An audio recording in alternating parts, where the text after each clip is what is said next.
Hello बच्चों। देखो बेटा, हमने लास्ट क्लास में अमाइंस वाला चैप्टर शुरू किया था और उसकी हमने नेमिंग सीख ली थी। और नेमिंग बहुत इंपॉर्टेंट है, थोड़ी अलग तरह की नेमिंग थी। अब हम आज सीखेंगे methods of preparation of amines. अब देखो, अमाइन होता क्या है, पहले तो एक बार दोबारा बता देता हूँ अमाइन क्या होता है, फिर हम मेथड ऑफ प्रिपरेशन करते हैं। देखो, अमाइंस क्या होता है। RnH2, ये भी अमाइन है। बेंजीन के साथ NH2 लगा हो डायरेक्टली, ये भी अमाइन है। अब ये आपका नॉर्मल एलिफेटिक अमाइन है और ये आपका एरोमेटिक अमाइन है। तो अब हम मेथड ऑफ प्रिपरेशन सीखने जा रहे हैं कि हम अमाइंस को कैसे बनाएंगे। तो हमारा पहला मेथड है reduction of nitro compound. Reduction का मतलब आपको पता है कि हाइड्रोजन दे दो नाइट्रो कंपाउंड को और ऑक्सीजन निकल जाए। तो अब रिडक्शन के बहुत सारे मेथड हैं, आपको कितने सारे रिड्यूसिंग एजेंट पता है, उसमें से कुछ यहाँ लिखे हुए हैं। जैसे नाइट्रो कंपाउंड की रिएक्शन हाइड्रोजन से कर दो in the presence of palladium and ethanol, तो ये हाइड्रोजन इस ऑक्सीजन को हटा देगा और इसकी जगह पे आ जाएगा, तभी तो रिडक्शन बोला जाएगा। तो रिडक्शन का मतलब होता है gain of hydrogen and loss of oxygen. Agent अलग अलग हो सकते हैं हाइड्रोजन ऐड करने के लिए, जैसे यहाँ पे आपका प्लैडियम कैटलिस्ट है, यहाँ पे टिन कैटलिस्ट है, तो SnHCl और FeHCl। तो आप रिड्यूसिंग एजेंट यूज कीजिए, नाइट्रो का O हट जाएगा, हाइड्रोजन आ जाएगा। तो अगर मैं इसे आपको नॉर्मल बताऊं, जैसे मान लीजिए RnO2 है, इस R की जगह कार्बन आ जाए या बेंजीन आ जाए, तो इस NO2 को अगर हम रिड्यूस कर दें, मतलब अगर हम इसकी हाइड्रोजन से रिएक्शन कर दें इन the presence of catalyst PD या इसमें से कोई भी, या जो भी आपको रिड्यूसिंग एजेंट पता है, तो ये हाइड्रोजन क्या करेगा, इस ऑक्सीजन को हटा देगा यहाँ से वाटर की फॉर्म में, और आपको ये RnH2 में चेंज हो जाएगा। तो हमें इतना पेपर में खैर कुछ दिखाना तो होता नहीं है ऐसा, तो आप मोटा मोटा याद रखो, रिडक्शन का मतलब होता है गेन ऑफ हाइड्रोजन, ऑक्सीजन हट जाएगा और हाइड्रोजन आ जाएगा, बस मोटा मोटा सा। तो RnH2 हो या बेंजीन NH2 हो, बेंजीन NO2 हो, तो आपको वो रिडक्शन में NH2 देगा। So just keep in mind, ये पहला मेथड है कि हम नाइट्रो कंपाउंड की रिडक्शन कर दें तो ऑक्सीजन हट जाएगा, हाइड्रोजन आ जाएगा उसकी जगह। सो this is called reduction of nitro compound. चलो इसे नोट कर लो। तो हमारा ये फर्स्ट मेथड हो गया, वेरी फर्स्ट। अब आते हैं हम सेकंड मेथड ऑफ प्रिपरेशन। तो सेकंड मेथड का नाम है अमोनोलिसिस ऑफ एल्काइल हैलाइड। अब ये अमोनोलिसिस क्या होता है, अमोनिया से रिएक्ट करना और जो बनेगा उसको आर एक्स से बार बार रिएक्ट करना, उसे अमोनोलिसिस ऑफ हैलाइड कहते हैं। देखो कैसे, एल्काइल हैलाइड लिया, एल्काइल हैलाइड का मतलब RX होता है, मैं यहाँ पे दोबारा लिख देता हूँ। एल्काइल हैलाइड का मतलब होता है RX। यहाँ लिखा ना एल्काइल हैलाइड्स, तो ये एल्काइल हैलाइड कोई भी फॉर्मेट में हो सकता है, तो यहाँ पे हमने एक नॉर्मल ले लिया सिंबल RX। तो RX की रिएक्शन अमोनिया से कर दो तो अमोनोलिसिस बोलेंगे। तो RX की रिएक्शन जब हम अमोनिया से करेंगे NH3 से, तो आप देखो क्या निकल गया बाहर, HX निकल गया, R आ गया, तो बन गया हमारा प्राइमरी अमाइन। अब क्या होता है, ये प्राइमरी अमाइन यहाँ पे रुकेगा नहीं, क्योंकि आपने हेलोएल्केन डाला हुआ है ना, तो एक थोड़ी ना डाला है, बहुत सारे होते हैं। जब आप रिएक्शन करते हो तो उसमें बहुत सारे होते हैं। तो ये क्या करेगा, ये RnH2 जो बना है ये दोबारा RX से रिएक्ट कर जाएगा। तो जैसे HX निकला था, फिर से HX निकल जाएगा, फिर से R आ जाएगा, यानी प्राइमरी अमाइन सेकेंडरी अमाइन में चेंज हो जाएगा। ये फिर से रिएक्ट करेगा, टर्शरी अमाइन में चेंज हो जाएगा। ये फिर से रिएक्ट कर सकता है और इस बार क्वाटरनरी अमाइन चेंज हो जाएगा, क्योंकि अब यहाँ पे हाइड्रोजन तो है नहीं, तो ये जुड़ जाएगा, इसके बाद रिएक्शन रुकेगी। तो इस मेथड को, अमोनोलिसिस को, हम पुअर मेथड कहते हैं अमाइंस बनाने का। क्यों? क्योंकि हमें इसमें मिक्सचर ऑफ अमाइंस मिलते हैं, प्राइमरी सेकेंडरी टर्शरी, जिनको सेपरेट करना पड़ता है, खर्चा बढ़ सकता है। तो अमोनोलिसिस से भी हम अमाइंस बना सकते हैं, बट हमें मिक्सचर मिलेगा। देखो फिर से देखो कैसे होता है। अमोनोलिसिस का मतलब होता है अमोनिया लेना, और एल्काइल हैलाइड मतलब RX। तो जब आप RX की रिएक्शन अमोनिया से करेंगे तो देखो HX निकल गया, मान लो HCl निकल गया, तो ये R जुड़ गया, RnH2 बन गया, इसे हम कहते हैं प्राइमरी अमाइन। अब ये प्राइमरी अमाइन दोबारा इसे रिएक्ट कर सकता है ना, क्योंकि एल्काइल हैलाइड आपने बहुत सारे लिए हैं। आप मेरी बात ध्यान से सुनना, जब हम रिएक्शन करते हैं तो हम एक एटम थोड़ी ना डालते हैं, उसमें तो बहुत सारे 1 मोल 2 मोल इस तरह से होता है, या हाफ मोल, तो उसमें बहुत सारे मॉलिक्यूल होते हैं, तो वो उससे रिएक्ट करते रहेंगे। तो अब क्या हुआ, ये RnH2 जो ये बना था ये दोबारा RX से रिएक्ट कर जाएगा, क्योंकि ये अवेलेबल है, रिएक्शन हम कर रहे हैं तो ये अवेलेबल है उसके अंदर ही। दोबारा रिएक्ट करेगा तो फिर से RH निकल जाएगा और R आ जाएगा, तो R2NH आ जाएगा। देखो ऐसे ही ना, ये वाला H निकल जाएगा इस बार, तो R2NH आ गया। फिर से RX से रिएक्ट कर जाएगा तो फिर R3 आ जाएगा, ये फिर से रिएक्ट कर जाएगा इससे, तो ये एडअप हो जाएगा। क्यों? क्योंकि ये लोन पेयर है, ये पॉजिटिव नेगेटिव एडअप हो जाता है। तो एडअप हो गया तो R4X बन गया, जिसे हम कहते हैं क्वाटरनरी अमोनियम सॉल्ट। अब क्या होगा, अमोनोलिसिस हैज अ डिसएडवांटेज, तो ये मैंने अभी अभी आपको बताया कि इसकी डिसएडवांटेज क्या है, कि इसमें हमें मिक्सचर मिलता है, इसमें हमें प्योर नहीं मिलता, ये इसकी डिसएडवांटेज है। ओके, अब mixture yielding primary, secondary, tertiary amine and also quaternary ammonium salt इसे कहते हैं। However, primary amines is obtained as major product by taking large excess of ammonia. But अगर हम चाहें कि हमारी रिएक्शन प्राइमरी ज्यादा दे बाकी बहुत कम मिले, तो हमें क्या करना है कि primary amines is obtained as a major product by taking large excess of ammonia. जैसे आपने ये 1 मोल ले लिया, मान लो ये एल्काइल हाइड 1 मोल ले लिया, इसको 10 मोल ले लो, यानी आप इसको बहुत ज्यादा ले लो, अमोनिया को बहुत ज्यादा ले लो, जिससे रिएक्शन प्राइमरी पे ही रुक जाए, उससे आगे ना जाए। उसमें भी मिक्सचर मिलेगा बट कम मिलेगा, बट अगर आप इक्वल अमाउंट में लोगे तो आपको मिक्सचर मिलेगा पूरा पूरा।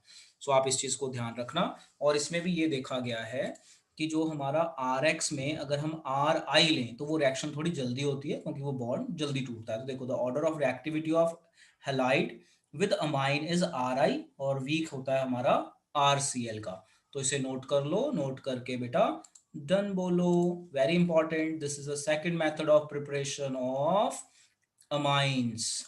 हाँ बेटा, अब यही जो अमोनोलिसिस रिएक्शन समझाई है, इसे मैं एक बार बेटा करके दिखाता हूँ कैसे हो गया। देखो, अमोनोलिसिस में क्या होता है, अमोनिया होता है, ये इस तरह से अमोनिया बनाया और इसकी रिएक्शन मैंने कर दी RX से। तो मैं इस बार क्या करता हूँ, मैं यहाँ पे CH3 ले लेता हूँ, CH3Cl ले लेता हूँ, ऐसे करता हूँ। तो ये चीज़ निकल गई बाहर। तो मुझे क्या मिलेगा, मुझे मिलेगा CH3NHH। मैंने इस बार R को CH, मतलब जो आपका RX था ना, इसको मैंने ले लिया CH3Cl ले लिया, ताकि मैं आपको समझा पाऊं कि मैं क्या कर रहा हूं। अब देखो ये, अब ये जब हम रिएक्शन करेंगे तो दोबारा से हमें इसकी रिएक्शन दोबारा से किसके साथ हो जाएगी, CH3Cl से दोबारा हो जाएगी। दोबारा होगी तो ये चीज बाहर निकल गई, ये फिर से बाहर निकल जाएगी। तो फिर हमें क्या मिलेगा, तो हमें मिल जाएगा CH3NCH3H। इसकी रिएक्शन दोबारा से कर दो CH3Cl से, फिर क्या होगा, फिर से निकल जाएगा ये, फिर से HCl बाहर निकल गया। तो हमें क्या मिलेगा, हमें मिलेगा CH3NCH3, और ये मिल गया CH3। अब ये हो गया आपका, ये प्राइमरी था, ये सेकेंडरी अमाइन था, ये टर्शियरी अमाइन मिल गया। इसकी रिएक्शन फिर से हो जाएगी CH3Cl से। अब यहाँ पे कैसे होगी, देखो ये नेगेटिव होता है, ये कार्बन पॉजिटिव, अब इसके पास होता है लोन पेयर, तो पॉजिटिव वाला इससे अटैच हो जाएगा। तो ये इस तरह से CH3NCH3CH3, ये पॉजिटिव वाला यहाँ पे इसके साथ अटैच हो जाएगा, ये पॉजिटिव है, इसको इलेक्ट्रॉन यहाँ से मिल जाएगा और इसके ऊपर आ जाएगा ये पॉजिटिव, ओवरऑल आ जाएगा, ओवरऑल पॉजिटिव आ जाएगा, और Cl नेगेटिव साथ में जुड़ जाएगा। इसको कह देते हैं अमोनियम सॉल्ट। इसको शॉर्ट में CH3 4NCl ऐसे लिख सकते हैं। इसे हम 4 डिग्री अमोनियम सॉल्ट कहते हैं, 4 डिग्री अमोनियम सॉल्ट। चलो इसे नोट कर लो। ये मैंने सेम रिएक्शन को एक प्रॉपर रिएक्शन के तरीके में कर दिया। जैसे ये RX ले लिया ना, तो इसे हम जनरल रिएक्शन कहते हैं। मैंने जनरल की जगह क्या कर दिया, मैंने मिथाइल क्लोराइड ले लिया और अमोनिया ले लिया, और मिथाइल क्लोराइड से बार बार रिएक्शन करके आपको दिखा दिया कि आपको क्या प्रोडक्ट मिलने वाला है। तो आप इसे बेटा नोट कर लीजिए, नोट करके डन बोलिए। ओके, तो हमने ये रिएक्शन सीख ली। अब हम इसी से रिलेटेड कुछ क्वेश्चंस देख लेते हैं। सो देखो, write a chemical equation for following reactions. Reaction of ethanolic NH3 with, यही वाला सेम सेम जो हम अभी पीछे करके आए हैं, पीछे जो करके आए ना अमोनिया और ये, तो वही सेम कैटेगरी की रिएक्शन है। कह रहा है reaction of ethanolic NH3 with ethyl chloride. So देखो, इथाइल क्लोराइड अमोनिया, तो ये RNH2 बन गया, ये फिर से रिएक्ट करेगा, फिर से बन गया, फिर से रिएक्ट करेगा, ये फिर से। तो टर्शरी पे रोक लो या आगे ले जाओ क्वाटरनरी तक, तो ये आपका हो जाएगा। दूसरा, ammonolysis of benzyl chloride. Benzyl chloride होता है benzene CH2Cl and reaction of amine so formed with 2 moles of CH3Cl, यानी 2 मोल, यानी 2 बार आपने रिएक्शन करनी है। तो देखो बहुत ही इंटरेस्टिंग रिएक्शन है ये। थर्ड वाली, फर्स्ट वाली तो उससे मैचिंग है जो भी हम करके आए हैं। सेकंड वाली देखो, अमोनोलिसिस ऑफ बेंजाइल क्लोराइड। तो सबसे पहले तो बेंजाइल क्लोराइड मैं बनाता हूँ। बेंजाइल क्लोराइड होता है बेंजीन CH2Cl, बेंजाइल क्लोराइड ये रहा। Ammonolysis of benzyl chloride and reaction of amine so formed with 2 moles of CH3। तो ये बेंजाइल क्लोराइड है, पहले आप इसकी अमोनोलिसिस कर लीजिए। देखो ये ऊपर रिएक्शन कर रखी है, तो ऊपर उन्होंने शॉर्ट में की हुई है, मैं थोड़ा अच्छे से करके दिखा रहा हूँ। देखो ये निकल गया, तो प्रांजय क्या बना, क्या बनेगा, बेंजीन, बोलो प्रांजय क्या बनेगा, बेंजीन NH2। CH2NHH। अब कह रहा है जो बना है ना उसको 2 मोल CH3Cl, यानी 2 बार, यानी आप पहली रिएक्शन करो CH3Cl से, तो ये निकल जाएगा HCl। देखो ये 1 मोल हो गया ना, उसने 2 मोल बोला, 1 मोल ये हो गया। तो अब आपको क्या मिलेगा, आपको मिलेगा बेंजीन CH2NCH3, और एक H रह गया। कहता है इसकी रिएक्शन फिर से किससे कर दो, फिर से 2 मोल है ना, तो फिर से कर दो CH3Cl से। इस बार करोगे तो क्या निकल गया, देखो ये फिर से निकल गया वही। अब आपको क्या मिलेगा, बस टर्शरी पे रुक जाओ, ये मिला आपको बेंजीन CH2NCH3, और ये मिला आपको CH3। तो इसका नाम है NN dimethyl phenyl methane amine, NN dimethyl phenyl methane amine, ये नाम लिखा भी हुआ है। तो इन्होंने देखो, इन्होंने ना इस फिनाइल ग्रुप को C6H5 लिखा हुआ है। तो बेंजीन किसी के साथ जुड़ जाए तो उसका एक H कम हो जाता है ना, तो इन्होंने C6H5 लिखा हुआ है। मैं बच्चों को मना करता हूँ कि तुम C6H5 की जगह ना बेंजीन ही बनाया करो, और बेटा आप जितनी प्रैक्टिस करोगे उतना अच्छे से आप इसे कर पाओगे, प्रैक्टिस नहीं करोगे नहीं होगा। देखो क्या चेंज है यहाँ पे, हमने इसको R से पढ़ा हुआ है बस। अब ये R की जगह पे बेंजीन दे दें, R की जगह पे लंबी चेन दे दें, सिंगल कार्बन दे दें, 2 कार्बन दे दें, तो कुछ भी कर दें।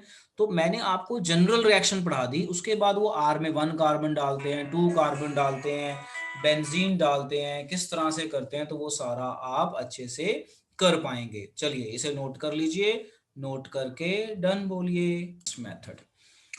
तो ये भी हमारा हो गया। सो अब हम करते हैं नेक्स्ट मेथड ऑफ प्रिपरेशन। ये रहा नेक्स्ट मेथड ऑफ प्रिपरेशन, का नाम है रिडक्शन। देखो फिर से आ गया, रिडक्शन ऑफ नाइट्राइल्स। नाइट्राइल होता है CN। अब देखो, अगर अब हमें रिड्यूसिंग एजेंट तो पता है कौन कौन से हैं, तो ये भी रिड्यूसिंग एजेंट है, ये भी रिड्यूसिंग एजेंट है, lithium aluminium hydride reducing agent है। तो आपको रिड्यूसिंग एजेंट काफी हद तक याद है। रिड्यूसिंग एजेंट का काम होता है हाइड्रोजन देना और ऑक्सीजन निकालना। तो यहाँ पे तो ऑक्सीजन है ही नहीं, तो यहाँ पे हाइड्रोजन देता जाएगा, देगा, हाइड्रोजन देगा। अब क्या होगा, अगर C को हाइड्रोजन मिल जाए और N को हाइड्रोजन मिल जाए, दो दो हाइड्रोजन मिल जाए, तो हमारा अमाइन तो बन गया ना, बस इसी को रिडक्शन कहते हैं।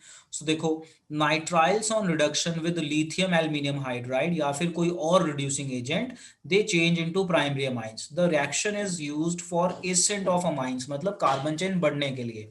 जैसे यहाँ पे एक R ग्रुप था, ना आप मान लो एक कार्बन है, तो ये कार्बन चेन बढ़ गई, तो ये कार्बन चेन बढ़ा देता है। इस तरह से आप समझ लीजिए। This reaction is used for ascent of amine series for preparation of amine containing 1 carbon atom more than the starting. जैसे मान लो अगर ये CH3 होता तो प्रोडक्ट में तो 2 कार्बन हो गए ना, अगर ये CH3 होगा तो 2 कार्बन। तो अगर हम अमाइन की रिडक्शन कर दें, रिडक्शन मतलब हाइड्रोजन दे दें, तो कार्बन CH2 में चेंज हो जाएगा और नाइट्रोजन NH2 में चेंज हो जाएगा। देखो gain of hydrogen, gain of hydrogen. तो जब आप बेटा पेपर में करोगे ना, तो ऐसी एरोस दिखाने की जरूरत नहीं है, आपने रिएक्शन डायरेक्ट ऐसे लिखनी है। ये मैंने समझाया हुआ क्या है, यहाँ पे क्या हुआ है, हाइड्रोजन गेन हुआ है और ट्रिपल बॉन्ड टूट के सिंगल बॉन्ड में बन गया है, जिसे हम नाम देते हैं नाइट अमाइंस। चलो नोट कर लो, और this is again a reduction method. चलो नोट करके डन बोलो, इट्स अगेन रिडक्शन मेथड। लो बेटा, अब हमारी नेक्स्ट मेथड का नाम है, अमाइंस की प्रिपरेशन चल रही है, रिडक्शन ऑफ अमाइड, तो RCONH2 अमाइड होता है। अगर ये ऑक्सीजन हाइड्रोजन में चेंज हो जाए तो हमारा हो गया ना, बन गया अमाइंस। तो देखो क्या किया, ये अमाइड है, इसकी रिडक्शन कर दी, रिडक्शन की, तो जो ये ऑक्सीजन है इसको हाइड्रोजन मिल गई और वाटर में चेंज हो गया और ये कार्बन को हाइड्रोजन मिल गई। तो आप इसको इस तरह से डायरेक्ट लिख सकते हो। जस्ट कीप इन माइंड कि हुआ क्या कि ये ऑक्सीजन चली गई, इसकी जगह हाइड्रोजन आ गया। तो रिडक्शन का मतलब क्या होता है, gain of hydrogen, loss of oxygen. तो ऑक्सीजन गया, इसकी जगह हाइड्रोजन आ गया। So just keep in mind. और इसे जस्ट देखो, रिडक्शन रिडक्शन रिडक्शन, नाइट्रो की रिडक्शन की, फिर हमने साइनाइड की रिडक्शन की, अब हमने अमाइड की रिडक्शन कर दी। RCONH2 ये अमाइड है, इसकी रिडक्शन कर देंगे इस कंडीशन में, तो ऑक्सीजन हट जाएगा, H आ जाएगा। तो देखो मैंने हटते हुए दिखाया है, पेपर में लिखने की जरूरत नहीं है, पेपर में आप डायरेक्ट लिखेंगे, बस आपके माइंड में होना चाहिए कि ऑक्सीजन चला गया, हाइड्रोजन आ गया। तो ऑक्सीजन चला जाए, हाइड्रोजन आ जाए, तो बन गया ना अमाइन। देखो RCH2NH2, चलो नोट कर लो। लो जी, अब आती है हमारी नेक्स्ट मेथड ऑफ प्रिपरेशन। ये थोड़ी मुश्किल लगती है बच्चों को, बट आसान है अगर हम प्रैक्टिस करें, बहुत बहुत आसान है। तो इस मेथड का नाम है गैब्रियल पथैलिमाइड सिंथेसिस। तो देखो मैं इसको बोल रहा हूँ गैब्रियल, कई लोग इसको गैब्राइल कह देते हैं, तो वो प्रोनाउंसिएशन कैन वेरी। तो मैं इसको बोल रहा हूँ गैब्रियल पथैलिमाइड सिंथेसिस। अब ये होता क्या है गैब्रियल पथैलिमाइड से, पहले थोड़ी सी थ्योरी पढ़ लेते हैं, फिर आपको रिएक्शन दिखाएंगे, समझ में आ जाएगा। तो उससे पहले पैथेलिक एसिड क्या होता है, किस तरह से होता है, ये सारा हम समझ लेते हैं। पहले हम रिएक्शन देख लेते हैं। तो इसमें बेसिकली क्या होता है, गैब्रियल पैथेलिमाइड में प्राइमरी अमाइंस बनता है। बस मोटा मोटा ये समझो कि गैब्रियल पैथेलिमाइड से हम प्राइमरी अमाइंस बना सकते हैं। थ्योरी को थोड़ा सा वेट देते हैं, पहले हम रिएक्शन देख लेते हैं। देखो, इस रिएक्टेंट को कहते हैं पैथेलिमाइड। ध्यान से समझना, प्रैक्टिस करोगे तो ये आ जाएगा, डरना नहीं है। इस रिएक्टेंट को हम कहते हैं पैथेलिमाइड। पैथेलिमाइड कैसे है, COCONH, तो ये अमाइड ग्रुप है ना, अमाइड, तो पैथेलिमाइड, पैथेलिमाइड। इसकी सबसे पहले KOH या NaOH से रिएक्शन कर दो। KOH से रिएक्शन करोगे तो इसका OH निकल जाएगा और K आ जाएगा, तो बन जाएगा पोटेशियम पैथेलिमाइड। देखो ये पैथेलिमाइड था, ये बन गया पोटेशियम पैथेलिमाइड। अब आप इसकी रिएक्शन CH3Cl से कर दो, मतलब RX से कर दो। RX से करोगे तो KX निकल गया और R आ गया, तो ये बन गया एल्काइल पैथेलिमाइड। अब जो ये आपका एल्काइल पैथेलिमाइड बना है ना, इसकी रिएक्शन NaOH से कर दो। किससे कर दो, NaOH से। ठीक है, तो जब इसकी रिएक्शन NaOH से करते हो, तो मैं यहाँ पे कोई मैकेनिज्म नहीं बता रहा हूँ, मैं बस थोड़ा इस तरीके से बता रहा हूँ कि आपको प्रोडक्ट याद हो जाए। तो देखो क्या हुआ, इसको समझाने के लिए कि जब हम इसकी NaOH से रिएक्शन करते हैं तो बेस के 2 मोल रिएक्ट कर जाते हैं। तो 2 मोल रिएक्ट करते हैं, तो वो कैसे रिएक्ट करते हैं, देखो ये वाला फॉर्मूला मैंने यहाँ ड्रॉ किया है और ये NaOH को मैंने 2 बार लिख दिया। तो अंडर दिस कंडीशन, उसका मैकेनिज्म तो थोड़ा अलग तरह से है कि पहले OH टूटता है, बॉन्ड बनाता है, फिर वो शिफ्ट होता है, तो वो मैंने हटा ही दिया। मैंने बिल्कुल इजी तरीके से बता दिया ताकि आपको याद रह जाए। होता क्या है, RN जो है ये इन H के साथ निकल जाता है, ये H के साथ निकल गया, तो क्या बन गया, RNH2 बन गया। ONA बच गया, तो ये 2 बॉन्ड टूटे तो ONA यहाँ पे जुड़ जाते हैं। तो ये मैकेनिज्म नहीं है, it's just a shortcut to learn the product कि मेरा ये प्रोडक्ट ये कैसे बनेगा। तो ये बन गया हमारा प्राइमरी अमाइन और सोडियम पैथेलिक एसिड बन गया। ये phthalic acid, sodium phthalic acid, disodium phthalic acid करके हमारा बन जाता है। सो देखो फिर से देखो, इस रिएक्टेंट को हम कहते हैं पैथेलिक एसिड। पैथेलिक एसिड की रिएक्शन सबसे पहले KOH से करेंगे तो वाटर निकल जाएगा, K आ जाएगा, तो नाम बन जाएगा सोडियम पैथेलिमाइड। फिर इसकी रिएक्शन RX से करेंगे तो KCl निकल जाएगा, R आ जाएगा, एल्काइल पैथेलिमाइड।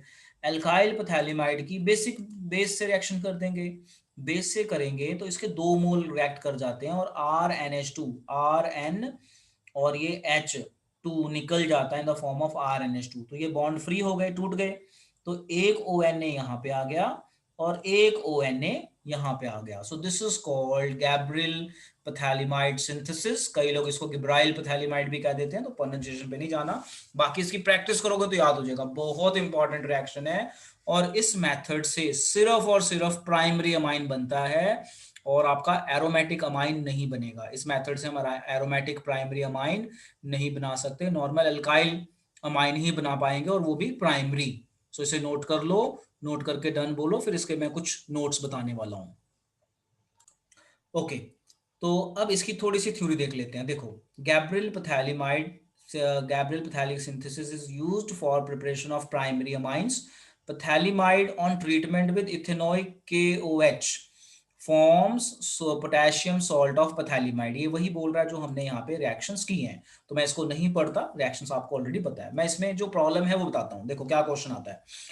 एरोमेटिक प्राइमरी अमाइंस, ये लास्ट की 3 लाइनें बहुत इंपॉर्टेंट क्वेश्चन है। Aromatic primary amines cannot be prepared by this method. ये बहुत इंपॉर्टेंट क्वेश्चन है। क्यों नहीं कर सकते? Because aryl halide do not undergo nucleophilic substitution with anion form by phthalimide. मतलब क्या कहने का, समझो, ये रिएक्शन है। इस रिएक्शन में अगर मैं RX की जगह बेंजीन X ले लूं, तभी यहां पे बेंजीन आएगा ना, और तभी मुझे बेंजीन NH2 मिलेगा, जिसे मैं एरोमेटिक अमाइन बोलूंगा। तो अब प्रॉब्लम ये है कि जो हमारा बेंजीन X है ना, वो रेजोनेंस में होता है, तो डबल बॉन्ड करैक्टर आता है, तो उसकी सब्स्टिट्यूशन रिएक्शन पॉसिबल ही नहीं है अंडर नॉर्मल कंडीशन, है ना। उसके लिए बहुत एक्सट्रीम कंडीशन देनी पड़ती है, तो यहाँ पे वो हो नहीं पाता। सो देखो, अगर मुझे चाहिए एरोमेटिक अमाइन, तो मुझे RX की जगह बेंजीन X लेना पड़ेगा, यानी क्लोरोबेंजीन। देखो, मुझे ये पोटेशियम पैथैलिमाइड की रिएक्शन अगर मैं RX से कर दूं तो यहाँ R आ जाएगा, बट अगर मुझे बेंजीन चाहिए तो मैं क्लोरोबेंजीन से रिएक्शन करूंगा। अब मुझे पता है कि ये स्टेबल कंपाउंड है, इसमें रेजोनेंस के कारण यहाँ पे डबल बॉन्ड आ जाता है, तो न्यूक्लियोफिलिक सब्स्टिट्यूशन यहाँ पे नहीं हो पाएगी। ठीक है, तो यहाँ पे लिखा नॉट पॉसिबल। जबकि अगर RX होगा, इसकी जगह RX होगा, तो ये आराम से सब्स्टिट्यूट कर जाता है। ठीक है, ये सब्स्टिट्यूट कर गया तो आपको ये मिल गया, और आपको ये RNH2 मिल जाएगा, ये नहीं मिलेगा। तो देखो फिर से, अब मैं आंसर पढ़ रहा हूं, देखना। Aromatic primary amines cannot be prepared by this method, मतलब ये वाला हम यहाँ पे प्रिपेयर नहीं कर सकते। क्यों? बिकॉज अराइल हैलाइड, ये इसे अराइल हैलाइड कहते हैं, क्लोरोबेंजीन को का कॉमन नेम है aryl halide, do not undergo nucleophilic substitution. क्यों? क्योंकि ये टूटेगा ही नहीं, डबल बॉन्ड आ जाएगा विद अनायन फॉर्म बाय पैथैलिमाइड। अगर ये टूट जाएगा तो ये अनायन बनेगा, ये अनायन इसको सब्स्टिट्यूट ही नहीं कर पाएगा। ठीक है, क्योंकि यहाँ पे डबल बॉन्ड है, तोड़ नहीं पाएगा, तो हमें ये वाला कंपाउंड नहीं मिलेगा। फिर से देखो, एरोमेटिक प्राइमरी अमाइंस, इसे कहते हैं aromatic primary amine, cannot be prepared by this method. क्यों? क्योंकि ऐसा करने के लिए हमें RX की जगह बेंजीन X लेना पड़ेगा।